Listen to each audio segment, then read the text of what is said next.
For many, many years, my life was defined by rock climbing. I lived to go to the gym, to go to the crag. I spent, my then girlfriend and I, we'd spend three days a week, 3 to 4 hours a day each time at the gym. And then on weekends, every weekend we could get away, we'd go to the crag and go climbing some mountain, sometimes in Arizona, sometimes out. I just love the challenge, the novelty, the adrenaline. Every problem was different. Every time you went out, it was different. Sometimes something that was easy one week would be hard the next, or vice versa. Nothing beats the challenge of dangling from a jutting piece of granite 50 feet above a canyon floor as your muscles are screaming at you, your arms are pumped full of lactic acid, you're searching frantically for the next move. It became like a battle with gravity and the impassive rock face in front of you.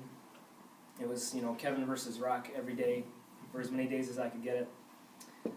But 6 years ago, I began to define myself differently. I had to hang up my rock climbing shoes and my carabiners and put on some work shoes and start working more as my wife became a stay-at-home mom to our first son.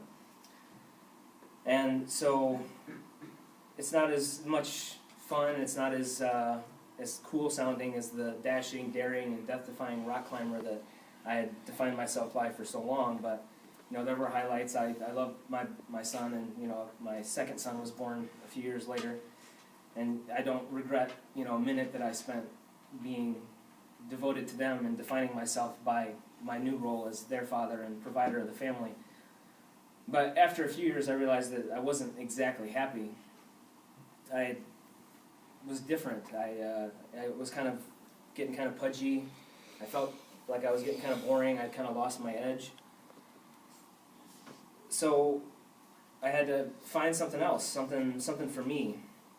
Living for your kids, there's nothing wrong with that, and it's certainly not an empty life, but I think that everyone needs something for themselves at some point. So through a fluke, I started running again, and I thought my running years were done. I'm kind of old. My legs were pretty beat up. I was a little overweight. The only reason I started running was because my wife wanted me to do a Spartan race with her, and I had told her for years that I did plenty of crawling through the mud when I was in the Army, but she wanted me to do one with her. It was important to her, so I eventually agreed, and so I started running. And I started out really slow, a mile a day, every day, and I made myself do it because I knew I was going to need to for the race. And some old running injuries came back to kind of haunt me, and so I switched to barefoot running. And after barefoot running for a while, my injuries all went away, and what became 1 mile a day turned into 10 miles a week, and then 20 miles a week, then 30, then 40. Today I'm training for a 50K, which is 33 miles. I'm supposed to run in April, or March actually, and then I'd like to run a 50-miler before the end of the year and a 100-miler next year.